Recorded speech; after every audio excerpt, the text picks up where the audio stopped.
ਗੱਲ ਤੁਸੀਂ ਜੁੜੇ ਹੋਏ ਹੋ ਪੰਜਾਬੀ ਰੇਡੀਓ ਯੂਐਸਏ ਦੇ ਨਾਲ ਤੇ ਮੈਂ ਹਾਂ ਪ੍ਰਵੀਨ ਸ਼ਰਮਾ ਲੈ ਕੇ ਹਾਜ਼ਰ ਹਾਂ ਪ੍ਰੋਗਰਾਮ ਅਪਡੇਟ ਕੈਲੀਫੋਰਨੀਆ ਪ੍ਰੋਗਰਾਮ ਦੇ ਵਿੱਚ ਕਈ ਅਹਿਮ ਤੇ ਕਈ ਖਾਸ ਖਬਰਾਂ ਨੂੰ ਲੈ ਕੇ ਚਰਚਾ ਕਰਨ ਦੇ ਲਈ ਜੁੜ ਚੁੱਕੇ ਨੇ ਰਾਜਕਰਬੀਰ ਸਿੰਘ ਜੀ। ਸਤਿ ਸ਼੍ਰੀ ਅਕਾਲ, ਸਵਾਗਤ ਹੈ ਜੀ ਪ੍ਰੋਗਰਾਮ ਦੇ ਵਿੱਚ। ਧੰਨਵਾਦ ਪ੍ਰਵੀਨ ਸ਼ਰਮਾ ਜੀ। ਪੰਜਾਬੀ ਰੇਡੀਓ ਯੂਐਸਏ ਸੁਣ ਦੇਖ ਰਹੇ ਸਾਰੇ ਸਰੋਤਿਆਂ ਤੇ ਦਰਸ਼ਕਾਂ ਨੂੰ ਪਿਆਰ ਭਰੀ ਸਤਿ ਸ਼੍ਰੀ ਅਕਾਲ। ਅੱਜ 3 ਅਕਤੂਬਰ ਦਿਨ ਹੈਗਾ ਜੀ ਵੀਰਵਾਰ। ਸਾਡੇ ਅੱਜ ਦੇ ਇਸ ਪ੍ਰੋਗਰਾਮ ਨੂੰ ਤੁਹਾਡੇ ਸਾਰਿਆਂ ਤੱਕ ਪਹੁੰਚਾਉਣ 'ਚ ਸਹਿਯੋਗ ਕਰਦੇ ਨੇ ਖਾਲਸਾ ਇੰਸ਼ੋਰੈਂਸ ਏਜੰਸੀ, ਜਿਨ੍ਹਾਂ ਦੇ ਕੋਲੋਂ ਹਰ ਇੱਕ ਤਰੀਕੇ ਦੀ ਇੰਸ਼ੋਰੈਂਸ ਕਰਵਾ ਸਕਦੇ ਹੋ। 1992 ਤੋਂ ਇੰਸ਼ੋਰੈਂਸ ਦੇ ਬਿਜ਼ਨਸ ਦੇ ਵਿੱਚ ਨੇ। ਇਸ ਮੌਕੇ ਕਵਰ ਕੈਲੀਫੋਰਨੀਆ ਹੈਲਥ ਇੰਸ਼ੋਰੈਂਸ ਦੀਆਂ ਰੀਨਿਊਅਲਸ ਦੀਆਂ ਤਰੀਕਾਂ ਸ਼ੁਰੂ ਹੋ ਚੁੱਕੀਆਂ ਆ। ਜੇ ਤੁਹਾਡੀ ਪਹਿਲਾਂ ਹੈਲਥ ਇੰਸ਼ੋਰੈਂਸ ਕਵਰ ਕੈਲੀਫੋਰਨੀਆ 'ਤੇ ਚੱਲ ਰਹੀ ਸੀ, ਤੁਸੀਂ ਉਸ ਦੇ ਵਿੱਚ ਕੋਈ ਚੇਂਜਸ ਕਰਵਾਉਣੇ ਆ ਜਾਂ ਉਸ ਨੂੰ ਰੀਨਿਊ ਕਰਵਾਉਣਾ ਆ, ਤੁਸੀਂ ਇਹਨਾਂ ਦੇ ਨਾਲ ਸੰਪਰਕ ਕਰੋ 408-272-2500 ਦੇ ਉੱਤੇ। Turkiana immigration law firm US immigration ਦਾ ਹੋਵੇ ਕਿਸੇ ਵੀ ਤਰੀਕੇ ਦਾ ਕੰਮ, call attorney J Turkiana 415-909-0503। Gurbachan Singh Nagra Sacramento, Sarabjit Singh Kulwinder Kaur Dhoot, Surjit Singh Chahal Yuba City, Gurdev Singh Sohal Antelope, Sarabjit Singh Elko Nevada, Kamaljit Singh Daulatpuria Manteca, Bisla ਪਰਿਵਾਰ ਫਰੈਜ਼ਨੋ, ਕੁਲਦੀਪ ਸਿੰਘ ਸੰਘਾ, ਧਰਮ ਸਿੰਘ ਸੰਘਾ ਬੇਕਰਸਫੀਲਡ।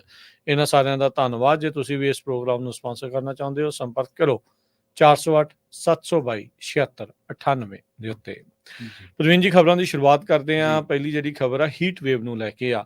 ਅਕਤੂਬਰ ਦਾ ਮਹੀਨਾ ਚੜ ਗਿਆ ਆ, ਪਰ ਇੱਥੇ ਇਸ ਟਾਈਮ ਗਰਮੀ ਨੇ ਤਰਾਹ ਕੱਢੇ ਪਏ ਆ। ਐਵਰੇਜ ਦੇ ਨਾਲੋਂ 20 ਡਿਗਰੀ ਵੱਧ ਤਾਪਮਾਨ ਜਿਹੜਾ ਲੋਕਾਂ ਨੂੰ ਸਹਿਣਾ ਪੈ ਰਿਹਾ ਹੈਗਾ ਆ। ਅਜੇ ਪਿਛਲੇ ਮਹੀਨੇ ਦੇ ਵਿੱਚ ਸਨੋ ਐਡਵਾਈਜ਼ਰੀ ਜਾਰੀ ਹੋਈ ਸੀ, ਜਦ ਜਿਹੜੀ ਥੋੜੀ ਬਹੁਤੀ ਸਨੋ ਆ ਜਾਂ ਠੰਡਕ ਆ ਇੱਕਦਮ ਮੌਸਮ ਦੇ ਵਿੱਚ ਆਈ ਸੀਗੀ।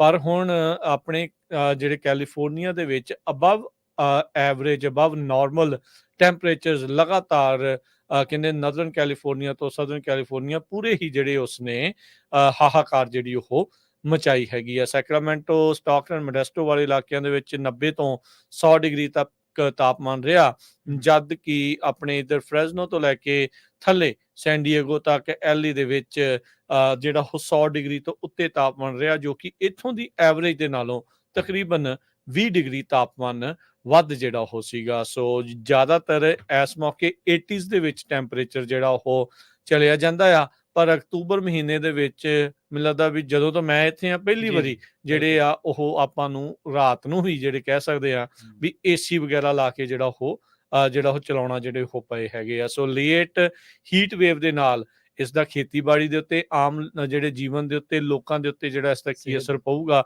ਸਿਹਤ ਦੇ ਉੱਤੇ ਕੀ ਅਸਰ ਪਊਗਾ, ਇਹ ਦੇਖਣ ਵਾਲੀ ਜਿਹੜੀ ਗੱਲ ਆ। ਪਰ ਹੀਟ ਐਡਵਾਈਜ਼ਰੀਜ਼ ਜਿਹੜੀਆਂ ਅਜੇ ਵੀ ਕਈ ਸ਼ਹਿਰਾਂ ਦੇ ਵਿੱਚ ਲਾਗੂ ਕੀਤੀਆਂ ਹੈਗੀਆਂ ਤੇ ਇਹ ਆਉਂਦੇ ਜਿਹੜੇ ਵੀਕਐਂਡ ਤੱਕ ਵੀ ਇਸੇ ਤਰੀਕੇ ਦੇ ਨਾਲ ਮੌਸਮ ਦੇ ਵਿੱਚ ਜਿਹੜੀ ਗਰਮੀ ਆ ਉਹ ਦੱਸੀ ਗਈ ਹੈਗੀ ਆ। ਸੋਮਵਾਰ ਤੱਕ 100 ਡਿਗਰੀ ਤੋਂ ਉੱਤੇ ਤਾਪਮਾਨ ਇੱਥੇ ਜਿਹੜਾ ਉਹ ਰਹਿਣ ਵਾਲਾ ਆ। ਇਵੈਂਚੁਅਲੀ ਥੱਲੇ ਨੂੰ ਕੂਲ ਡਾਊਨ ਹੋਣਾ ਸ਼ੁਰੂ ਹੋਊਗਾ, ਇਹ ਹੈਗਾ। ਪਰ ਐਵਰੇਜਸ ਦੇ ਨਾਲੋਂ ਅਜੇ ਵੀ 20 ਡਿਗਰੀ ਵੱਧ ਤਾਪਮਾਨ ਜਿਹੜਾ ਉਹ ਚੱਲ ਰਿਹਾ ਹੈਗਾ ਆ। ਜੀ ਬਿਲਕੁਲ, ਜਿਵੇਂ ਤੁਸੀਂ ਸਿਹਤ ਦਾ ਜ਼ਿਕਰ ਕੀਤਾ ਤੇ ਇਸੇ ਤਰ੍ਹਾਂ ਦੀ ਖਬਰ ਜਿਹੜੀ ਆ ਉਹ ਰਿਵਰ ਸਾਈਡ ਤੋਂ ਆ ਰਹੀ ਹੈ। ਕੈਲ ਫਾਇਰ ਤੇ ਫਾਇਰ ਡਿਪਾਰਟਮੈਂਟ ਜਿਹੜਾ ਰਿਵਰ ਸਾਈਡ ਦਾ ਉਹਨੇ ਰਿਪੋਰਟ ਕੀਤਾ ਕਿ ਇਹ ਲਾਸ ਐਂਜਲਸ ਦੇ ਈਸਟ ਦੇ ਇਲਾਕਿਆਂ ਦੇ ਵਿੱਚ ਇੱਕ ਸਕੂਲ ਦੇ ਵਿੱਚ ਪ੍ਰੋਗਰਾਮ ਚੱਲ ਰਿਹਾ ਸੀਗਾ, ਜੂਨੀਅਰ ਹਾਈ ਸਕੂਲ ਦੱਸਿਆ ਗਿਆ। ਕ੍ਰਾਸ ਕੰਟਰੀ ਮੀਟ ਸੀਗੀ ਇੱਥੇ ਸਿਟੀ ਦੇ ਵਿੱਚ ਹਾਈ ਸਕੂਲ ਦੀ, ਤੇ ਉੱਥੇ 3 ਜਿਹੜੇ ਬੱਚੇ ਆ, 3 ਜਿਹੜੇ ਵਿਦਿਆਰਥੀ ਆ, ਉਹਨਾਂ ਨੂੰ ਇਸੇ ਹੀਟ ਵੇਵ ਦੇ ਕਰਕੇ ਹਸਪੀਟਲਾਈਜ਼ਡ ਕਰਵਾਉਣਾ ਪਿਆ ਸੀਗਾ। ਦੱਸਿਆ ਜਾ ਰਿਹਾ ਹੈ ਕਿ ਜਿਸ ਦਿਨ ਇਹ ਮੀਟ ਹੋ ਰਹੀ ਸੀ ਉਸ ਦਿਨ ਹਾਈਐਸਟ ਟੈਂਪਰੇਚਰ ਸੀਗਾ 102 ਫਾਰਨਹੀਟ, 102 ਫਾਰਨਹੀਟ ਉੱਥੇ ਦਰਜ ਕੀਤਾ ਗਿਆ, ਜਿਹੜਾ ਕਿ ਜਿਵੇਂ ਆਪਾਂ ਪਹਿਲਾਂ ਕੱਲ੍ਹ ਦੇ ਪ੍ਰੋਗਰਾਮ ਦੇ ਵਿੱਚ ਵੀ ਜ਼ਿਕਰ ਕੀਤਾ ਸੀਗਾ ਕਿ ਕੈਲੀਫੋਰਨੀਆ ਦੀਆਂ ਬਹੁਤ ਸਾਰੀਆਂ ਕਾਉਂਟੀਜ਼ ਨੇ ਜਿਨ੍ਹਾਂ ਦੇ ਵਿੱਚ ਹਾਈ ਟੈਂਪਰੇਚਰ ਦੇ ਪਿਛਲੇ ਸਾਰੇ ਰਿਕਾਰਡ ਜਿਹੜੇ ਨੇ ਉਹ ਟੁੱਟ ਚੁੱਕੇ ਨੇ। ਤਾਂ ਉਹਨਾਂ ਨੇ ਕਿਹਾ ਸੀਗਾ ਕਿ ਇਹਦੇ ਕਰਕੇ ਇਹ ਜਿਹੜੇ ਸਟੂਡੈਂਟ ਸੀਗੇ, ਬੱਚੇ ਸੀਗੇ, ਇਹ ਸਹਾਰ ਨਾ ਸਕੇ ਤੇ ਉਸ ਤੋਂ ਬਾਅਦ ਫਿਰ ਇਹਨਾਂ ਨੂੰ ਹਸਪੀਟਲਾਈਜ਼ ਕਰਾਉਣਾ ਪਿਆ। ਬਿਲਕੁਲ ਬਹੁਤ ਸਾਰੀਆਂ ਜਿਹੜੀਆਂ ਸਿਹਤ ਦੇ ਨਾਲ ਜੁੜੀਆਂ ਵੈਬਸਾਈਟ ਨੇ, ਸਰਵਿਸਿਜ਼ ਨੇ, ਜਾਂ ਸਿਹਤ ਮਹਿਕਮਾ ਕੈਲੀਫੋਰਨੀਆ ਦਾ, ਉਹਨੇ ਵੀ ਲੰਘੇ ਦਿਨਾਂ ਦੇ ਵਿੱਚ ਇਹ ਐਡਵਾਈਜ਼ਰੀ ਜਾਰੀ ਕੀਤੀ ਸੀ ਕਿ ਜੇਕਰ ਤੁਸੀਂ AC ਤੋਂ ਬਿਨਾਂ ਕੰਮ ਕਰਦੇ ਹੋ, ਬਾਹਰਲੇ ਆਸਮਾਨ ਥੱਲੇ ਕੰਮ ਕਰਦੇ ਹੋ, ਧੁੱਪ ਦੇ ਵਿੱਚ ਕੰਮ ਕਰਦੇ ਹੋ, ਤਾਂ ਆਪਣੀ ਸਿਹਤ ਦਾ ਜਿਹੜਾ ਖਿਆਲ ਆ ਉਹ ਤੁਸੀਂ ਜ਼ਰੂਰ ਰੱਖੋ। ਤੇ ਇਸੇ ਤਰ੍ਹਾਂ ਦੀ ਜਿਹੜੀ ਖਬਰ ਆ ਇੱਕ ਹੋਰ ਸਾਂਝੀ ਕਰਦੇ ਚੱਲੀਏ। ਟੈਕਸ ਕੰਮ ਕਰਨ ਵਾਲੇ ਬੰਦੇ ਜਿਹੜੇ ਨੇ ਉਹ ਟੈਕਸ ਉਹਨਾਂ ਨੂੰ ਭਰਨਾ ਹੀ ਪੈਂਦਾ ਤੇ ਭਰਨਾ ਚਾਹੀਦਾ ਵੀ ਆ। IRS ਇੱਕ ਬਹੁਤ ਵਧੀਆ ਪ੍ਰੋਗਰਾਮ ਲੈ ਕੇ ਆ ਰਿਹਾ ਜਿਹਦੀ ਖਾਸੀ ਚਰਚਾ ਹੋ ਰਹੀ ਆ। IRS ਆਉਣ ਵਾਲੇ ਸਾਲ 2025 ਦੇ ਵਿੱਚ ਹੁਣ ਇੱਕ ਡਾਇਰੈਕਟ ਫਾਈਲ ਪ੍ਰੋਗਰਾਮ ਦੇ ਤਹਿਤ ਉਹ ਕਹਿ ਰਹੇ ਨੇ ਕਿ ਜਿਹੜਾ ਵੀ ਕੋਈ ਬੰਦਾ ਜਿਹੜਾ W2 ਜਾਂ ਕੋਈ ਵੀ ਆਪਦਾ ਜਿਹੜਾ ਟੈਕਸ ਫਾਰਮ ਆ ਉਹ ਕਲੈਕਟ ਕਰੇ ਤੇ ਉਸ ਤੋਂ ਬਾਅਦ ਇਸ ਡਾਇਰੈਕਟ ਫਾਈਲ ਪ੍ਰੋਗਰਾਮ ਦੇ ਤਹਿਤ ਉਹ ਇੱਕ ਟੈਕਸ ਪ੍ਰੈਪਰੇਸ਼ਨ ਸੌਫਟਵੇਅਰ ਜਿਹੜਾ ਆਉਣ ਵਾਲੇ ਦਿਨਾਂ ਦੇ ਵਿੱਚ ਉਹਨਾਂ ਨੂੰ ਵੱਲੋਂ ਲਾਂਚ ਕੀਤਾ ਜਾਣਾ ਤੇ ਉਹਦੇ ਨਾਲ ਉਹ ਆਪਣਾ ਟੈਕਸ ਜਿਹੜਾ ਕੁਝ ਹੀ ਸਕਿੰਟਾਂ ਦੇ ਵਿੱਚ ਭਰ ਸਕਣਗੇ। ਇਹਦੇ ਨਾਲ ਉਹ ਕਹਿੰਦੇ ਕਿ 30 ਮਿਲੀਅਨ ਲੋਕ 24 ਸਟੇਟਾਂ ਦੇ ਵਿੱਚ 2025 ਦੇ ਵਿੱਚ ਇਸ ਸਹੂਲਤ ਦਾ ਲਾਹਾ ਜਿਹੜਾ ਉਹ ਤੱਕਣਗੇ ਤੇ ਪ੍ਰੋਗਰਾਮ ਨੂੰ ਹੁਣ ਪਾਇਲਟ ਪ੍ਰੋਗਰਾਮ ਦੇ ਤਹਿਤ 2024 ਟੈਕਸ ਜਿਹੜਾ ਸੀਜ਼ਨ ਸੀਗਾ ਉਹਦੇ ਵਿੱਚ 12 ਸਟੇਟਾਂ ਦੇ ਵਿੱਚ ਇਹਨੂੰ ਅਜ਼ਮਾਇਆ ਗਿਆ ਜਿਹਦਾ ਸਿੱਟਾ ਬਿਲਕੁਲ ਕਾਮਯਾਬ ਨਿਕਲਿਆ ਤੇ ਪ੍ਰੋਗਰਾਮ ਜਿਹੜਾ ਉਹ ਪਰਮਾਨੈਂਟ ਹੋਊਗਾ। ਆਈਆਰਐਸ ਕਮਿਸ਼ਨਰ ਡੈਨੀਅਲ ਵੈਰਫਿਲ ਨੇ ਜਿਨ੍ਹਾਂ ਨੇ ਦੱਸਿਆ ਕਿ ਇਹ ਪਰਮਾਨੈਂਟ ਪ੍ਰੋਗਰਾਮ ਹੋਊਗਾ ਤੇ ਆਈਆਰਐਸ ਜਿਹੜਾ ਉਹ ਆਪਣੇ ਟੈਕਸ ਪੇਅਰਸ ਜਾਂ ਟੈਕਸ ਦਾਤਿਆਂ ਨੂੰ ਸੁਖਾਲਾ ਉਹਨਾਂ ਦੇ ਲਈ ਪ੍ਰੋਸੈਸ ਕਰਨਾ ਚਾਹੁੰਦਾ ਹੈ ਤੇ ਨਾਲ ਦੀ ਨਾਲ ਇਹ ਵੀ ਯਕੀਨੀ ਬਣਾਉਣਾ ਚਾਹੁੰਦਾ ਕਿ ਉਹਨਾਂ ਨੂੰ ਕੋਈ ਜਿਹੜਾ ਜ਼ਿਆਦਾ ਇਹਦੇ ਲਈ ਮੁਸ਼ੱਕਤ ਆ ਉਹ ਨਾ ਕਰਨੀ ਪਵੇ। ਬੇਕਰਸਫੀਲਡ ਨਾਲ ਜੁੜੀ ਇੱਕ ਖਬਰ ਆ ਰਹੀ ਆ। ਬੇਕਰਸਫੀਲਡ ਦੇ ਵਿੱਚ ਡੀਐਮਵੀ ਨੇ ਕੁਝ ਸਰਵਿਸਿਜ਼ ਦੇ ਲਈ ਜਿਹੜੀ ਇਨ ਪਰਸਨ ਉੱਥੇ ਸਰਵਿਸ ਆ ਉਹਨੂੰ ਕਲੋਜ਼ ਕਰ ਦਿੱਤਾ। ਦੱਸਿਆ ਜਾ ਰਿਹਾ ਹੈ ਕਿ ਮਾਫ ਕਰਨਾ ਸਟਾਕਟਨ ਏਰੀਆ ਦੇ ਵਿੱਚ ਡੀਐਮਵੀ ਆਫਿਸ ਆ, ਮੈਂ ਬੇਕਰਸਫੀਲਡ ਕਹਿ ਗਿਆ। ਕੁਛ ਕੁ ਜਿਹੜੀਆਂ ਟਰਾਂਸਪੋਰਟੇਸ਼ਨ ਦੇ ਨਾਲ ਜੁੜੀਆਂ ਸਰਵਿਸਿਜ਼ ਹੋਣਗੀਆਂ ਉਹ ਹੁਣ ਤੁਸੀਂ ਆਨਲਾਈਨ ਹੀ ਜਾ ਕੇ ਕਰ ਸਕੋਗੇ, ਇਨ ਪਰਸਨ ਜਾਣ ਦੀ ਤੁਹਾਨੂੰ ਲੋੜ ਨਹੀਂ ਪੈਣੀ। ਜੀ ਅਮਰੀਕਾ ਦੇ ਵਿੱਚ ਜਿਹੜੀ ਇਸ ਟਾਈਮ ਸਭ ਤੋਂ ਵੱਡੀ ਸਿਚੁਏਸ਼ਨ ਬਣੀ ਸੀ ਪੋਰਟ ਵਰਕਰਸ ਦੀ ਹੜਤਾਲ ਆ, ਉਸ ਨੂੰ ਲੈ ਕੇ ਆਪਰੇਟਰਸ ਤੇ ਉੱਥੇ ਦੇ ਵਰਕਰਸ ਨੇ ਜਿਹੜੀ ਹੜਤਾਲ ਕੀਤੀ ਸੀ, ਜਿਸ ਕਰਕੇ ਅਮਰੀਕਾ ਦੀ ਰੀੜ ਦੀ ਹੱਡੀ ਜਿਹੜੀ ਇੱਕ ਹਿਸਾਬ ਦੇ ਨਾਲ ਟੁੱਟ ਸਕਦੀ ਸੀ। ਹਿੱਲ ਤਾਂ ਜਿਹੜੀ ਉਹ ਪੂਰੀ ਤਰ੍ਹਾਂ ਗਈ ਸੀ, ਪਰ ਹੁਣ ਲੇਟੈਸਟ ਬ੍ਰੇਕਿੰਗ ਨਿਊਜ਼ ਇਹ ਆਈ ਆ ਵੀ ਇਸ ਸਟ੍ਰਾਈਕ ਨੂੰ ਹੁਣ ਸਸਪੈਂਡ ਕਰ ਦਿੱਤਾ ਗਿਆ ਆ। ਆਉਂਦੀ ਜਨਵਰੀ ਤੱਕ ਕਹਿੰਦੇ ਵੀ ਨੈਗੋਸ਼ੀਏਸ਼ਨਸ ਜਿਹੜੀਆਂ ਹੁਣ ਹੋਰ ਚੱਲਣਗੀਆਂ। 36 ਬੰਦਰਗਾਹਾਂ ਦੇ ਉੱਤੇ ਕੰਮਕਾਜ ਜਿਹੜਾ ਪੂਰੀ ਤਰ੍ਹਾਂ ਠੱਪ ਹੋ ਗਿਆ ਸੀਗਾ। ਸੋ ਕਹਿੰਦੇ ਵੀ no work without a fair contract ਦੇ ਜਿਹੜੇ ਨਾਅਰੇ ਆ ਇਹਨਾਂ ਬੰਦਰਗਾਹਾਂ ਦੇ ਉੱਤੇ, ਇਹਨਾਂ ਪੋਰਟਸ ਦੇ ਉੱਤੇ ਜਿਹੜੇ ਉਹ ਲੱਗ ਰਹੇ ਸੀ। ਬਾਈਡਨ ਐਡਮਿਨਿਸਟ੍ਰੇਸ਼ਨ ਨੇ ਯੂਨੀਅਨ ਦੇ ਨਾਲ ਜਿਹੜਾ ਉਹ ਸਾਥ ਜਿਹੜਾ ਉਹ ਦਿੱਤਾ ਤੇ ਪਹਿਲਾਂ ਇਹ ਮੰਨਿਆ ਜਾ ਰਿਹਾ ਸੀ ਵੀ ਸਟ੍ਰਾਈਕ ਨੂੰ ਰੋਕਣ ਦੇ ਲਈ ਕਹਿਣਗੇ, ਪਰ ਉਹਨਾਂ ਨੇ ਉਹ ਕਾਲ ਦੇਣ ਤੋਂ ਨਾ ਕਰ ਦਿੱਤਾ। ਹੁਣ ਜਿਹੜੀ ਮੁੱਢਲੀ ਡੀਲ, ਇੱਕ ਟੈਂਟੇਟਿਵ ਡੀਲ ਜਿੱਦਾਂ ਕਹਿ ਲਓ ਵੀ ਹੋਈ ਹੈ, ਉਸ ਦੇ ਵਿੱਚ 62% ਦੀ ਤਨਖਾਹਾਂ ਦੇ ਵਿੱਚ ਭੱਤਿਆਂ ਦੇ ਵਿੱਚ ਜਿਹੜਾ ਉਹ ਵਾਧਾ ਆ ਅਗਲੇ 6 ਸਾਲਾਂ ਦੇ ਵਿੱਚ ਹੋਇਆ ਆ। ਇਹ ਇੱਕ ਅੰਦਰੂਨੀ ਸੋਰਸ ਨੇ ਜਿਹੜਾ ਉਹ ਦੱਸਿਆ ਤੇ ਉੱਥੋਂ ਜਿਹੜੀ ਚੀਜ਼ ਪਤਾ ਲੱਗ ਰਹੀ ਆ। ਵਰਕਰ ਦੀ ਜਿਹੜੀ ਯੂਨੀਅਨ ਆ ਉਹ 77% ਵਾਧੇ ਦੀ ਮੰਗ ਕਰ ਰਹੀ ਸੀਗੀ।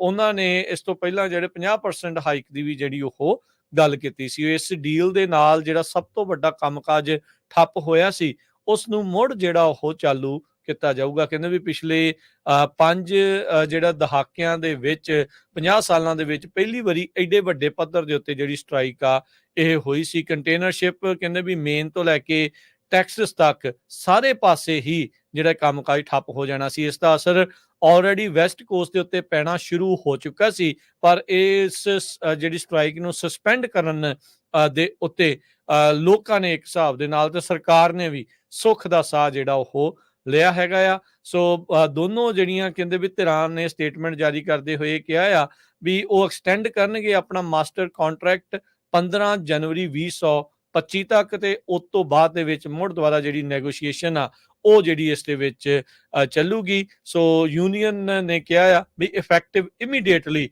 ਜਿਹੜਾ ਜੌਬ ਐਕਸ਼ਨਸ ਆ ਉਸ ਨੂੰ ਜਿਹੜਾ ਸੀਜ਼ ਕਰ ਦਿੱਤਾ ਗਿਆ ਆ ਤੇ ਫਿਰ ਹੁਣ ਦੁਬਾਰਾ ਜਿਹੜੇ ਕੰਮਕਾਜ ਆ ਉਹ ਸ਼ੁਰੂ ਹੋ ਜਾਊਗਾ। ਕਹਿੰਦੇ ਵੀ ਬੰਦਰਗਾਹਾਂ ਦੇ ਉੱਤੇ ਆਲਰੇਡੀ ਲਾਈਨਾਂ ਜਿਹੜੀਆਂ ਉਹ ਜਹਾਜ਼ਾਂ ਦੀਆਂ ਲੱਗ ਗਈਆਂ ਸੀਗੀਆਂ ਵੀ ਜਿਸ ਦੇ ਨਾਲ ਜਿਹੜਾ ਅਸਰ ਪੈਣਾ ਸੀ। ਸੋ 1977 ਦੇ ਵਿੱਚ ਇਸ ਤੋਂ ਪਹਿਲਾਂ ਸਭ ਤੋਂ ਵੱਡੀ ਜਿਹੜੀ 45,000 ਵਰਕਰਸ ਨੇ ਸਟ੍ਰਾਈਕ ਕੀਤੀ ਸੀ, ILA ਨੇ ਉਸ ਟਾਈਮ ਦੇ ਉੱਤੇ ਕੀਤੀ ਸੀ। ਉਦੋਂ ਉਹਨਾਂ ਨੇ 6 ਸਾਲਾਂ ਦਾ ਜਿਹੜਾ ਕੰਟਰੈਕਟ ਆ ਉਸ ਨੂੰ ਦੁਬਾਰਾ ਬ੍ਰੇਕਡਾਊਨ ਕਰਕੇ ਨਵਾਂ ਜਿਹੜਾ ਉਹ ਬਣਾਇਆ ਸੀਗਾ। ਸੋ ਇਵੈਂਚੁਅਲੀ ਹੁਣ ਸਸਪੈਂਡ ਹੋਈ ਆ। 66% ਤਨਖਾਹ ਦੇ ਵਿੱਚ ਵਾਧਾ ਅਗਲੇ 5 ਸਾਲਾਂ 'ਚ, ਇਸ ਦੇ ਉੱਤੇ ਟੈਂਟੇਟਿਵ ਡੀਲ ਜਿਹੜੀ ਉਹ ਹੁਣ ਬਣੀ ਆ ਤੇ ਜਨਵਰੀ ਵਿੱਚ ਮੁੜ ਦੁਬਾਰਾ ਹੁਣ ਜਿਹੜਾ ਉਹ ਪਤਾ ਲੱਗੂਗਾ ਵੀ ਕੀ ਜਿਹੜਾ ਹੋਣਾ ਸੀ। ਸੋ ਅਮਰੀਕਾ ਨੂੰ ਕਹਿ ਸਕਦੇ ਹਾਂ ਵੀ ਇੱਕ ਵਾਰੀ ਸੁੱਖ ਦਾ ਸਾਹ ਇਸ ਸਟ੍ਰਾਈਕ ਬੰਦ ਹੋਣ ਦੇ ਤੇ ਸਸਪੈਂਡ ਹੋਣ ਦੇ ਉੱਤੇ ਆਇਆ ਆ। ਬਿਲਕੁਲ ਜੀ। ਅਗਲੀ ਖਬਰ ਦੇ ਵੱਲ ਵਧੀਏ ਤੇ ਗੱਲ ਕਰੀਏ ਬਰਡ ਫਲੂ ਦੀ। ਕੈਲੀਫੋਰਨੀਆ ਦੇ ਵਿੱਚ 2 ਡੇਅਰੀ ਵਰਕਰ ਜਿਹੜੇ ਨੇ ਉਹ ਬਰਡ ਫਲੂ ਦੇ ਪੋਜ਼ਿਟਿਵ ਪਾਏ ਗਏ ਨੇ ਤੇ ਇਹ ਕੈਲੀਫੋਰਨੀਆ ਦੇ ਵਿੱਚ ਹੁਣ 15ਵਾਂ ਤੇ 16ਵਾਂ ਕੇਸ ਬਣ ਚੁੱਕਿਆ, ਜਿਹਦੇ ਨਾਲ ਮਨੁੱਖਾਂ ਦੇ ਵਿੱਚ ਇਹ ਜਿਹੜਾ ਕੇਸ ਆ ਉਹ ਦੇਖਿਆ ਗਿਆ ਤੇ ਮਾਮਲੇ ਦੇਖੇ ਗਏ ਨੇ ਤੇ ਇਹਦੇ ਨਾਲ ਮਤਲਬ ਕਿ ਹਿਊਮਨਸ ਦੇ ਵਿੱਚ ਵਧਣ ਦਾ ਹੁਣ ਖਤਰਾ ਜਿਹੜਾ ਖਦਸ਼ਾ ਉਹ ਪ੍ਰਗਟਾਇਆ ਜਾ ਰਿਹਾ ਹੈ। ਸੈਂਟਰਲ ਵੈਲੀ ਦੇ ਵਿੱਚ ਇਹ ਜਿਹੜੇ ਸੰਬੰਧਿਤ ਨੇ ਕੇਸ ਉਹ ਆਏ ਨੇ ਤੇ 50 ਜਿਹੜੇ ਨੇ ਉਹ ਅਗਸਤ ਤੱਕ ਦੇ ਜਿਹੜੇ ਕੇਸ ਕੁੱਲ ਜਿਹੜੇ ਯੂਐਸ ਦੇ ਵਿੱਚ ਕਹੇ ਜਾ ਸਕਦੇ ਆ ਉਹ ਆਏ ਨੇ। ਦੱਸਿਆ ਵੀ ਜਾ ਰਿਹਾ ਕਿ ਇਹਨਾਂ ਜਿਹੜੇ ਵਰਕਰਸ ਦੇ ਵਿੱਚ ਕੁਝ ਮੁੱਢਲੇ ਜਿਹੜੇ ਨਿਸ਼ਾਨ ਨੇ, ਸਿੰਪਟਮਸ ਨੇ ਉਹ ਦੇਖੇ ਗਏ ਨੇ। ਲੰਘੇ ਦਿਨਾਂ ਦੇ ਵਿੱਚ ਇੱਕ ਰਿਪੋਰਟ ਦੇ ਮੁਤਾਬਕ ਜਿਹੜੀ ਕਿ ਐਸੋਸੀਏਟ ਪ੍ਰੈਸ ਨੇ ਸ਼ਾਇਆ ਕੀਤੀ ਸੀ, US center for disease control ਤੇ ਪ੍ਰੀਵੈਂਸ਼ਨ ਨੇ ਇਹ ਦੱਸਿਆ ਸੀਗਾ ਕਿ ਬਹੁਤ ਸਾਰੇ ਸੂਬੇ ਅਜਿਹੇ ਨੇ ਜਿਨ੍ਹਾਂ ਦੇ ਵਿੱਚ ਇਹ ਕੇਸ ਹੁਣ ਰੁਕੇ ਨੇ। ਉਹਨਾਂ ਨੇ ਮੈਂਸ਼ਨ ਕੀਤਾ ਸੀਗਾ ਕੋਲੋਰਾਡੋ, ਮਿਸ਼ੀਗਨ ਤੇ ਟੈਕਸਸ। ਪਰ ਇਹ ਉਹ ਸੂਬੇ ਜਿੱਥੇ ਪਹਿਲਾਂ ਸਭ ਤੋਂ ਜ਼ਿਆਦਾ ਕੇਸ ਪ੍ਰਭਾਵਿਤ ਦੇਖੇ ਗਏ ਸੀਗੇ। ਹੁਣ ਇਸ ਟਾਈਮ ਜੇ ਐਕਟਿਵ ਕੇਸਾਂ ਦੀ ਗੱਲ ਕਰੀਏ ਤਾਂ ਪੂਰੇ ਅਮਰੀਕਾ ਭਰ ਦੇ ਵਿੱਚ 14 ਸਟੇਟਸ ਨੇ ਜਿੱਥੇ H5N1 ਦੇ ਜਿਹੜੇ ਕੇਸ ਨੇ ਇਸ ਟਾਈਮ ਉਹ 250 ਐਕਟਿਵ ਕੇਸ ਦੱਸੇ ਗਏ ਨੇ ਮਾਰਚ ਮਹੀਨੇ ਤੋਂ ਲੈ ਕੇ ਤੇ ਹੁਣ ਤੱਕ ਦੇ, ਜੇ ਟੋਟਲ ਆਪਾਂ ਡਾਟੇ ਨੂੰ ਜਾਂ ਆંકੜਿਆਂ ਨੂੰ ਖੰਗਾਲੀਏ।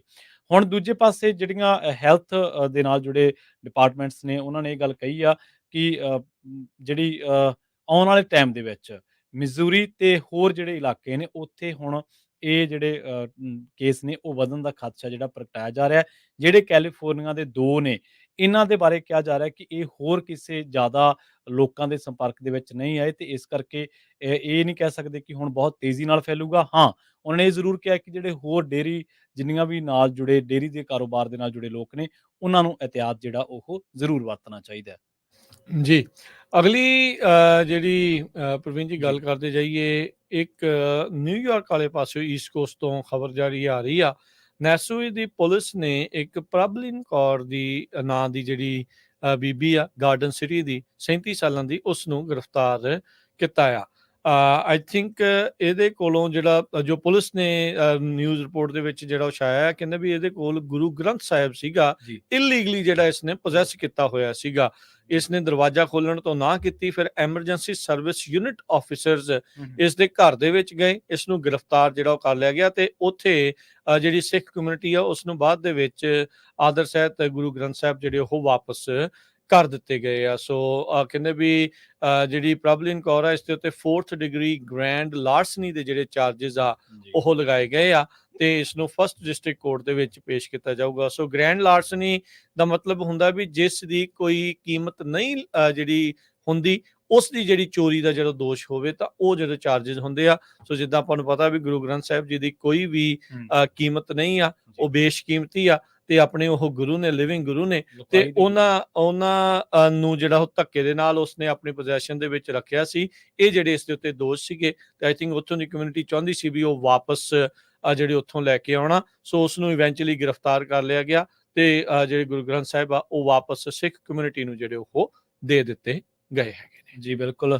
ਤੇ ਫ੍ਰੈਂਚ ਟਾਊਨ ਦਾ ਰੁੱਖ ਕਰੀਏ, ਕੈਲੀਫੋਰਨੀਆ ਦੇ ਫ੍ਰੈਂਚ ਟਾਊਨ ਦੇ ਵਿੱਚ ਇੱਕ ਵਹੀਕਲ ਦੇ ਕਰਕੇ ਕਈ ਖੇਤਾਂ ਦੇ ਵਿੱਚ ਜਿਹੜੀ ਅੱਗ ਆ ਉਹ ਲੱਗ ਗਈ ਆ। ਇਹਦੇ ਨਾਲ ਕਈ ਜਿਹੜੇ ਏਕੜ ਆ ਉਹ ਇਸ ਜੱਤ ਦੇ ਵਿੱਚ ਆਏ ਨੇ। ਕੈਲ ਫਾਇਰ ਦੇ ਦੱਸਣ ਦੇ ਮੁਤਾਬਕ ਕੈਲ ਫਾਇਰ ਨੇ ਇਹ ਕਿਹਾ ਕਿ ਉਸ ਤੋਂ ਬਾਅਦ ਇਹ ਅੱਗ ਜਿਹੜੀ ਲੱਗੀ ਸੀਗੀ ਇਹਦੇ ਵਿੱਚ ਇੱਕ ਆਰਵੀ ਤੇ ਇੱਕ ਹੋਰ ਜਿਹੜਾ ਵਹੀਕਲ ਆ ਉਹ ਵੀ ਸੜ ਗਿਆ ਤੇ ਇਵਨਸ ਵੇ ਦੇ ਉੱਤੇ ਇਹ ਜਿਹੜੀ ਅੱਗ ਆ ਉਹ ਫੈਲੀ ਸੀ ਡਬਿਨਸ ਏਰੀਆ ਦੇ ਵਿੱਚ। ਯੂਬਾ ਕਾਉਂਟੀ ਸ਼ੈਰਿਫ ਆਫਿਸ ਵੱਲੋਂ ਇਹ ਜਾਣਕਾਰੀ ਦਿੱਤੀ ਗਈ ਹੈ ਕਿ ਹੁਣ ਉੱਥੇ ਇਹਤਿਆਤ ਦੇ ਵਜੋਂ ਇਵੈਕੂਏਸ਼ਨ ਆਰਡਰ ਜਿਹੜੇ ਨੇ ਉਹ ਜਾਰੀ ਕਰ ਦਿੱਤੇ ਗਏ ਨੇ ਫ੍ਰੈਂਚ ਟਾਊਨ ਏਰੀਆ ਦੇ ਵਿੱਚ ਇਸ ਅੱਗ ਲੱਗਣ ਦੀ ਘਟਨਾ ਤੋਂ ਬਾਅਦ। ਤੇ ਜਿਹੜੀਆਂ ਉਸ ਪਾਸੇ ਵੱਲ ਨੂੰ ਜਾਂਦੀਆਂ ਸੜਕਾਂ ਨੇ ਫ੍ਰੈਂਚ ਟਾਊਨ ਤੇ ਡਬਿਨਸ ਦੇ ਇਲਾਕੇ ਨੇ ਜਿਹੜੇ, ਉੱਥੇ ਜਿਹੜੀਆਂ ਸੜਕਾਂ ਉਹ ਬੰਦ ਕੀਤੀਆਂ ਗਈਆਂ ਨੇ ਤੇ ਉਧਰ ਨੂੰ ਜਾਣ ਵਾਲੇ ਜਿਹੜੇ ਨੇ ਉਹ ਇਸ ਦੇ ਵੱਲ ਧਿਆਨ ਜ਼ਰੂਰ ਦੇਣ। ਲੰਘੇ ਦਿਨੀ ਆਪਾਂ ਅਪਡੇਟ ਕੈਲੀਫੋਰਨੀਆ ਪ੍ਰੋਗਰਾਮ ਦੇ ਵਿੱਚ ਇਹ ਗੱਲ ਸਾਂਝੀ ਕੀਤੀ ਸੀ ਕਿ ਕੈਲੀਫੋਰਨੀਆ ਦੇ ਵਿੱਚ ਇਸ ਸਾਲ ਜਿਹੜੀਆਂ ਅੱਗਾਂ ਲੱਗੀਆਂ ਨੇ ਉਹਨਾਂ ਨੇ 1 ਮਿਲੀਅਨ ਏਕੜ ਤੋਂ ਜ਼ਿਆਦਾ ਜਿਹੜਾ ਰਕਬਾ ਉਹ ਆਪਣੀ ਜ਼ਦ ਦੇ ਵਿੱਚ ਲਿਆ, ਯਾਨੀ ਕਿ ਤਬਾਹ ਕਰ ਦਿੱਤਾ। ਤਕਰੀਬਨ ਇਹ ਬਣਦਾ 4 ਲੱਖ ਹੈਕਟੇਅਰ ਤੋਂ ਵੀ ਉੱਪਰ। ਸੋ ਬਹੁਤ ਇਹ ਇਤਿਹਾਸਕ ਹੈ ਆંકੜਾ, ਇਸ ਤੋਂ ਪਹਿਲਾਂ ਕਦੇ ਵੀ ਇੰਨੀਆਂ ਜ਼ਿਆਦਾ ਅੱਗਾਂ ਨਹੀਂ ਲੱਗੀਆਂ।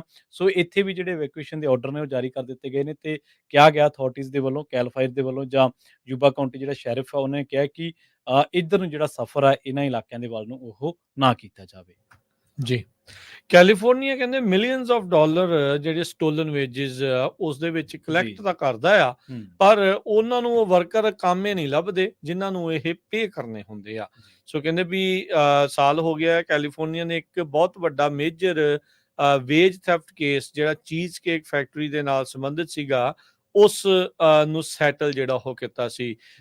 ਕਹਿੰਦੇ ਵੀ ਪਰ ਮਨੀ ਅਜੇ ਵੀ ਉਹਨਾਂ ਕਾਮਿਆਂ ਤੱਕ ਜਿਨ੍ਹਾਂ ਦੀ ਇਹ ਚੀਜ਼ ਕੇਕ ਫੈਕਟਰੀ ਨੇ ਜਿਹੜੀ ਚੋਰੀ ਕੀਤੀ ਸੀ ਕਹਿ ਲਓ, ਜਾਂ ਉਹਨਾਂ ਨੂੰ ਉਹ ਤਨਖਾਹਾਂ ਨਹੀਂ ਸੀ ਦਿੱਤੀਆਂ, ਘੱਟ ਦਿੱਤੀਆਂ ਸੀਗੀਆਂ, ਉਹ ਅਜੇ ਤੱਕ ਜਿਹੜੇ ਉਹ ਨਹੀਂ ਮਿਲ ਸਕੇ। 42 ਕਹਿੰਦੇ ਵੀ ਸਾਬਕਾ ਜਿਹੜੇ ਜੈਨੀਟਰਸ ਇਸ ਰੈਸਟੋਰੈਂਟ ਚੇਨ ਦੇ ਉੱਤੇ ਕੰਮ ਕਰਦੇ ਸੀਗੇ, ਉਹਨਾਂ ਨੂੰ ਜਿਹੜਾ ਸੈਟਲਮੈਂਟ ਦਾ ਜਿਹੜਾ ਕੁਝ ਹਿੱਸਾ ਜਿਹੜਾ ਉਹ ਘੱਟ ਮਿਲਣਾ ਸੀ, ਲੇਬਰ ਕਮਿਸ਼ਨ ਆਫਿਸ ਨੇ ਦੱਸਿਆ।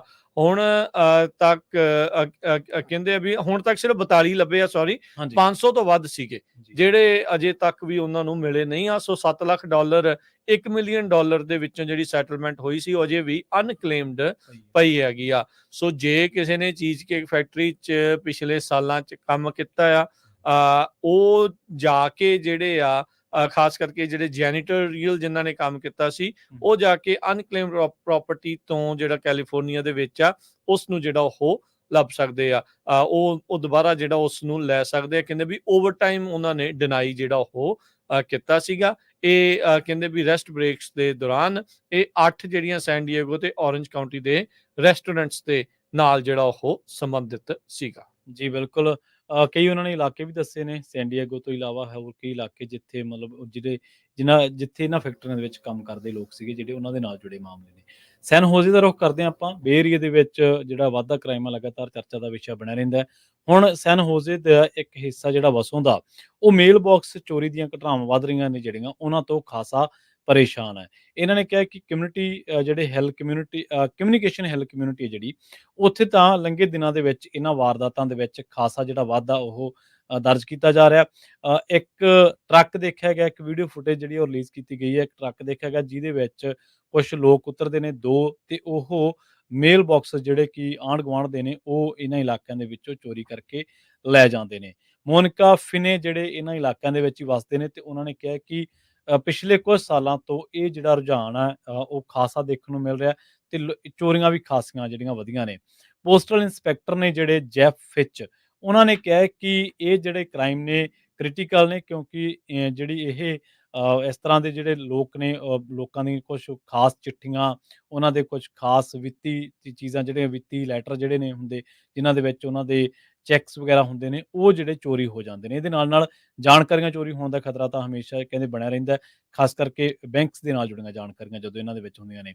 ਇਹ ਫੈਡਰਲ ਕ੍ਰਾਈਮ ਹੈ। ਕਿਸੇ ਵੀ ਬਾਕਸ ਨੂੰ ਜੇ ਆਪਾਂ ਸਟੀਲ ਕਰਦੇ ਹਾਂ, ਚੋਰੀ ਕਰਦੇ ਹਾਂ, ਤੇ ਇਹਦੇ ਤਹਿਤ ਜੇ ਕੋਈ ਬੰਦਾ ਦੋਸ਼ੀ ਪਾਇਆ ਜਾਂਦਾ, ਕਸੂਰਵਾਰ ਪਾਇਆ ਜਾਂਦਾ, ਤੇ ਉਹਨੂੰ 5 ਸਾਲ ਦੀ ਜਿਹੜੀ ਸਜ਼ਾ ਉਹ ਭੁਗਤਣੀ ਪੈ ਸਕਦੀ ਹੈ। ਪੋਸਟਲ ਇੰਸਪੈਕਟਰ ਜੈਫ ਫਿਚ ਨੇ ਇਹ ਜਾਣਕਾਰੀ ਦਿੱਤੀ ਹੈ। ਹੁਣ ਦੱਸਦੇ ਕਿ ਇਹਦੀ ਖਾਸੀ ਚਰਚਾ, ਤੇ ਲੋਕਾਂ ਦੇ ਵਿੱਚ ਕਈ ਲੰਘੇ ਦਿਨਾਂ ਦੇ ਵਿੱਚ ਜਿਹੜੀਆਂ ਘਟਨਾਵਾਂ, ਇਹਨਾਂ ਦੇ ਵਿੱਚ ਖਾਸਾ ਵਾਧਾ ਜਿਹੜਾ ਉਹ ਦੇਖਿਆ ਗਿਆ। ਜੀ, ਅਗਲੀ ਜਿਹੜੀ ਗੱਲ ਕਰੀਏ, ਕੈਲੀਫੋਰਨੀਆ ਦੇ ਸਕੂਲਾਂ ਦੇ ਵਿੱਚ ਜਿਹੜੀ ਆਰਟੀਫਿਸ਼ੀਅਲ ਇੰਟੈਲੀਜੈਂਸ ਆ, ਉਸ ਨੂੰ ਵੀ ਜਿਹੜੀ ਹੁਣ ਪੱਕੇ ਤੌਰ ਦੇ ਉੱਤੇ ਜਗ੍ਹਾ ਕਹਿੰਦੇ ਦਿੱਤੀ ਜਾਊਗੀ। ਸਕੂਲਸ ਨੂੰ ਇਹ ਹੁਣ ਰਿਕੁਆਇਰਮੈਂਟ ਪਾ ਦਿੱਤੀ ਗਈ ਹੈ, ਜ਼ਰੂਰੀ ਕਰ ਦਿੱਤਾ ਗਿਆ ਹੈ ਵੀ ਜਿਹੜੀਆਂ AI ਆ ਉਸ ਨੂੰ ਕਰਿਕੂਲਮ ਦੇ ਵਿੱਚ, ਸਿਲੇਬਸ ਦੇ ਵਿੱਚ ਬੇਸਿਕਲੀ ਇੰਟੀਗ੍ਰੇਟ ਕੀਤਾ ਜਾਵੇ। AI literacy, math, science, history, social science curricula ਦੇ ਵਿੱਚ ਕਹਿੰਦੇ ਵੀ ਇਸ ਨਵੇਂ ਕਾਨੂੰਨ ਦੇ ਤਹਿਤ ਰਿਕੁਆਇਰਡ ਹੋਊਗੀ। AB 2876 ਕਹਿੰਦੇ ਵੀ ਇੱਕ ਇਦਾਂ ਦਾ ਕਾਨੂੰਨ ਆ ਜਿਸ ਦੇ ਨਾਲ ਜੋ ਬਹੁਤ ਤੇਜ਼ੀ ਦੇ ਨਾਲ ਆਰਟੀਫਿਸ਼ੀਅਲ ਇੰਟੈਲੀਜੈਂਸ ਹਰ ਇੱਕ ਕਹਿ ਸਕਦੇ ਵੀ ਜੀਵਨ ਦੇ ਪਾਸੇ ਦੇ ਵਿੱਚ ਜਿਹੜੀ ਉਹ ਆ ਰਹੀ ਆ, ਉਸ ਨੂੰ ਜਿਹੜਾ ਉਹ ਜੋੜਿਆ ਜਾਊਗਾ। ਘੱਟੋ ਘੱਟ ਕਹਿੰਦੇ 17 ਬਿੱਲ ਅਜਿਹੇ ਸੀਗੇ ਗਵਰਨਰ ਨਿਊਸਮ ਦੇ ਡੈਸਕ ਦੇ ਉੱਤੇ, ਜੋ ਕਿ ਇੰਟੀਗ੍ਰੇਟ ਕਰਨ ਨੂੰ ਸੀਗੀ ਆਰਟੀਫਿਸ਼ੀਅਲ ਇੰਟੈਲੀਜੈਂਸ ਨੂੰ K-12 ਕਰਿਕੂਲਮ ਦੇ ਵਿੱਚ ਪੂਰੇ ਸੂਬੇ ਦੇ ਵਿੱਚ। ਇਹ ਜਿਸ ਤਰੀਕੇ ਦੇ ਨਾਲ ਹੁਣੇ ਜਾ ਕੇ ਮਸਾਂ ਹੀ ਅੱਖਾਂ ਖੁੱਲੀਆਂ ਕਹਿ ਸਕਦੇ ਆ ਵੀ ਫਾਈਨੈਂਸ਼ੀਅਲ ਲਿਟਰੇਸੀ ਨੂੰ ਜਿਹੜੀ ਹੁਣ ਕਰਿਕੂਲਮ ਦੇ ਵਿੱਚ ਸਿਲੇਬਸ ਦੇ ਵਿੱਚ ਜਗ੍ਹਾ ਦਿੱਤੀ ਜਾ ਰਹੀ ਆ, ਇਹ ਵੀ ਅੱਜ ਦੇ ਜ਼ਮਾਨੇ ਦੀ ਮੁੱਖ ਮੰਗ ਜਿਹੜੀ ਉਹ ਰਹੂਗੀ। ਸੋ ਇਹ ਜਿਹੜੇ ਬਿੱਲ ਆ, ਕਹਿੰਦੇ ਵੀ ਇਹ ਜਿਹੜਾ ਬਿੱਲ ਆ ਜਿਹਨੂੰ ਹੁਣ ਜਿਸ ਦੇ ਨਾਲ AI ਨੂੰ ਪੱਕਾ ਕੀਤਾ ਗਿਆ ਵੀ ਸਕੂਲ ਦੇ ਕਰਿਕੂਲਮ ਚ ਆਵੇ, ਅਸੈਂਬਲੀ ਤੇ ਸੈਨੇਟ ਦੇ ਵਿੱਚ ਯੂਨੈਨਿਮਸਲੀ ਬਗੈਰ ਕਿਸੇ ਵਿਰੋਧ ਤੋਂ ਸਾਰਿਆਂ ਦੀ ਸਰਬਸੰਮਤੀ ਦੇ ਨਾਲ ਜਿਹੜਾ ਉਹ ਪਾਸ ਹੋਇਆ ਸੀ। ਕੈਲੀਫੋਰਨੀਆ ਦਾ ਚੈਂਬਰ ਆਫ ਕਾਮਰਸ ਨੇ ਵੀ ਇਸ ਬਿੱਲ ਨੂੰ ਕੋ-ਸਪਾਂਸਰ ਜਿਹੜਾ ਉਹ ਕੀਤਾ ਸੀਗਾ। ਪਿਛਲੇ ਸਾਲ ਨਿਊਸਮ ਹੁਣਾਂ ਨੇ AB 876 ਇੱਕ ਹੋਰ ਬਿੱਲ ਜਿਹੜਾ ਆ ਉਹ ਲਿਆਂਦਾ ਸੀ, ਜਿਸ ਦੇ ਨਾਲ ਮੀਡੀਆ ਲਿਟਰੇਸੀ ਕਲਾਸਰੂਮਸ ਦੇ ਵਿੱਚ ਉਸ ਨੂੰ ਰਿਕੁਆਇਰ ਕੀਤਾ ਗਿਆ ਆ ਕਰਿਕੂਲਮ ਦੇ ਵਿੱਚ ਪੜ੍ਹਾਉਣ ਦੇ ਲਈ। ਜੀ ਬਿਲਕੁਲ। ਅਗਲੀ ਖਬਰ ਦੇ ਵੱਲ ਵਧੀਏ ਤੇ ਗੱਲ ਕਰੀਏ ਮਨੋਰੰਜਨ ਇੰਡਸਟਰੀ ਦੇ ਬਾਰੇ, ਐਂਟਰਟੇਨਮੈਂਟ ਇੰਡਸਟਰੀ ਦੇ ਬਾਰੇ। ਪੈਰਾਮਾਊਂਟ ਪਿਕਚਰਸ ਜਿਹੜੇ ਨੇ ਉਹਨਾਂ ਨੂੰ ਹੁਣ ਇੱਕ ਲਾ ਸੂਟ ਦਾ ਸਾਹਮਣਾ ਕਰਨਾ ਪੈ ਰਿਹਾ, ਜਿਹੜਾ ਕਿ ਉਹਨਾਂ ਦੇ EMPLOYEES ਵੱਲੋਂ ਹੀ ਫਾਈਲ ਕੀਤਾ ਗਿਆ, ਕਿਉਂਕਿ ਲੰਘੇ ਦਿਨੀ ਲੇ-ਆਫਸ ਕੀਤੀਆਂ ਗਈਆਂ ਸੀ ਇਸ ਅਦਾਰੇ ਦੇ ਵੱਲੋਂ।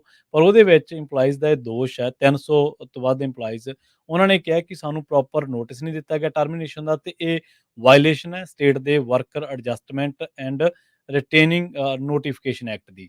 ਤੇ ਉਸ ਤੋਂ ਬਾਅਦ ਉਹ ਕਹਿੰਦੇ ਕਿ ਇਹਦੇ ਤਹਿਤ 90 ਦਿਨ ਤੁਹਾਨੂੰ ਨੋਟਿਸ ਜਿਹੜਾ ਉਹ ਦੇਣਾ ਪੈਂਦਾ ਹੈ ਜਦੋਂ ਤੁਸੀਂ ਕਿਸੇ ਤਰ੍ਹਾਂ ਦੀ ਮਾਸ ਲੇ-ਆਫ ਦੇ ਵੱਲ ਵਧਦੇ ਹੋ। ਐਲੀਗੇਸ਼ਨ ਜਿਹੜੇ ਲਾਏ ਗਏ ਨੇ, ਜਿਹੜੀ ਕੰਪਨੀ ਨੇ ਉਹਨਾਂ ਨੂੰ ਡਿਨਾਈ ਕੀਤਾ, ਪੈਰਾਮਾਊਂਟ EMPLOYEE ਐਂਟਾਈਟਲਡ ਟੂ ਫੈਡਰਲ ਔਰ ਸਟੇਟ ਜਿਹੜੀ WARN ਨੋਟਿਸ ਦੇ ਜਿਨ੍ਹਾਂ ਨੇ ਰਿਸੀਵ ਕੀਤਾ, ਉਹਨਾਂ ਦੇ ਕੰਪਨੀ ਨੇ ਵੀ ਇਹਨੂੰ ਡਿਨਾਈ ਕੀਤਾ। ਦੂਜੇ ਪਾਸੇ ਗੱਲ ਜਿਹੜੀ ਆ ਉਹ ਇਹ ਸਾਹਮਣੇ ਆ ਰਹੀ ਹੈ ਕਿ ਸਤੰਬਰ 24 ਦੀ ਗੱਲ ਆ, ਜਦੋਂ ਪੈਰਾਮਾਊਂਟ ਨੇ ਸਟਾਰਟ ਕੀਤਾ ਸੀ 2 ਫੇਜ਼ਸ ਦੇ ਵਿੱਚ ਜਿਹੜੀਆਂ ਕਿ ਲੇ-ਆਫਸ ਨੂੰ। ਇਹਨਾਂ ਨੇ ਕਿਹਾ ਸੀਗਾ ਕਿ ਅਸੀਂ 500 ਮਿਲੀਅਨ ਦੀ ਜਿਹੜੀ ਕਾਸਟ ਸੇਵਿੰਗ ਦਾ ਦਾਅਵਾ ਕੀਤਾ ਸੀਗਾ ਵਰਕ ਫੋਰਸ ਨੂੰ ਘਟਾ ਕੇ। ਉਸ ਤੋਂ ਬਾਅਦ ਜਾਰਜ ਚੀਕਸ ਜਿਹੜੇ ਕਿ CEO ਨੇ ਇਸ ਅਦਾਰੇ ਦੇ, ਤੇ ਉਹਨਾਂ ਨੇ ਕਿਹਾ ਸੀਗਾ ਕਿ ਮੀਡੀਆ ਇੰਡਸਟਰੀ ਜਿਹੜੀ ਆ ਉਹ ਆਉਣ ਵਾਲੇ ਟਾਈਮ ਦੇ ਵਿੱਚ ਵਿੱਤੀ ਮੰਦੇ ਵੱਲ ਜਾ ਰਹੀ ਹੈ, ਤੇ ਇਸ ਕਰਕੇ ਸਾਨੂੰ ਇਹ ਜਿਹੜਾ ਫੈਸਲਾ ਉਹ ਲੈਣਾ ਪੈ ਰਿਹਾ। ਪਰ ਅਦਾਰੇ ਨੇ 90% ਜਿਹੜੀ ਕੰਪਨੀ ਦੀ ਲੇ-ਆਫ ਸੀਗੀ ਉਹਨੂੰ ਕੁਝ ਹੀ ਦਿਨਾਂ ਦੇ ਵਿੱਚ ਕੰਪਲੀਟ ਕਰ ਲਿਆ ਸੀਗਾ, ਜਿਸ ਤੋਂ ਬਾਅਦ ਹੁਣ ਮੁਲਾਜ਼ਮਾਂ ਦੇ ਵਿੱਚ ਖਾਸਾ ਰੋਹ ਦੇਖਣ ਨੂੰ ਮਿਲ ਰਿਹਾ, ਤੇ ਇਹਨਾਂ ਨੂੰ ਹੁਣ ਇੱਕ ਲਾਸ ਸੂਟ ਦਾ ਜਿਹੜਾ ਸਾਹਮਣਾ ਉਹ ਕਰਨਾ ਪੈ ਰਿਹਾ। ਸਮੇਂ ਦੀ ਜਿਹੜੀ ਇਸ ਟਾਈਮ ਸਮਾਪਤੀ ਹੈ। ਜਾਂਦੇ ਜਾਂਦੇ ਤੁਹਾਨੂੰ ਮਾਰਕੀਟਸ ਦਾ ਜੇ ਹਾਲ ਦੱਸਦੇ ਜਾਈਏ। ਡਾਊ ਜੋਨ ਦੇ ਵਿੱਚ ਅੱਜ 185 ਪੁਆਇੰਟਾਂ ਦੀ ਗਿਰਾਵਟ ਦਰਜ ਹੋਈ, 42,012 ਤੇ ਬੰਦ ਹੋਇਆ। S&P 10 ਪੁਆਇੰਟ ਘਟ ਕੇ 5700 ਤੇ ਓਵਰਆਲ ਬੰਦ ਹੋਇਆ। ਨੈਸਡੈਕ 7 ਪੁਆਇੰਟ ਘਟ ਕੇ 17,918 ਤੇ। ਸੋਨੇ ਦਾ ਭਾਅ 2600 ਤੇ $76 ਪ੍ਰਤੀ ਆਉਂਸ। ਕੱਚੇ ਤੇਲ ਦੀ ਕੀਮਤ $74 ਪ੍ਰਤੀ ਬੈਰਲ ਰਹੀ ਆ। 10-year yield 3.84%। ਕ੍ਰਿਪਟੋ ਕਰੰਸੀ 'ਚ ਬਿਟਕੋਇਨ 60,715 ਤੇ ਇਥੀਰੀਅਮ $2347 ਦੇ ਬਰਾਬਰ ਚੱਲ ਰਿਹਾ ਆ। ਜੀ ਇਸੇ ਤਰ੍ਹਾਂ ਜੇਕਰ ਕਰੰਸੀ ਦੀ ਗੱਲ ਕਰੀਏ ਤਾਂ ਅੱਜ ਇੱਕ $US ਦੀ ਕੀਮਤ ਕੈਨੇਡਾ ਦੇ $1.35 ਦੇ ਬਰਾਬਰ, ਇੰਡੀਆ ਦੇ $83.98 ਦੇ ਬਰਾਬਰ, ਤਕਰੀਬਨ $84, ਤੇ ਪਾਕਿਸਤਾਨ ਦੇ $277.88 ਦੇ ਬਰਾਬਰ ਇੱਕ $US ਦੀ ਕੀਮਤ ਰਹੀ ਹੈ। ਇਥੇ ਪ੍ਰੋਗਰਾਮ ਦੀ ਸਮਾਪਤੀ ਮੇਰੇ ਰਾਜਕਰਮਜੀਤ ਸਿੰਘ ਵੱਲੋਂ ਤੇ ਪ੍ਰਵੀਨ ਸ਼ਰਮਾ ਵੱਲੋਂ। ਤੁਹਾਨੂੰ ਸਭ ਨੂੰ ਹੀ ਪਿਆਰ ਸਤਿਕਾਰ ਸਨੇਗੀ ਜਿਹੀ ਸਤਿ ਸ੍ਰੀ ਅਕਾਲ। ਜਿਹਨੇ ਵਾਸਤੇ ਹੱਸਦੇ ਖੇਲਦੇ ਰਹੋ, ਸੁਣਦੇ ਰਹੋ, ਦੇਖਦੇ ਰਹੋ ਪੰਜਾਬੀ ਰੇਡੀਓ USA।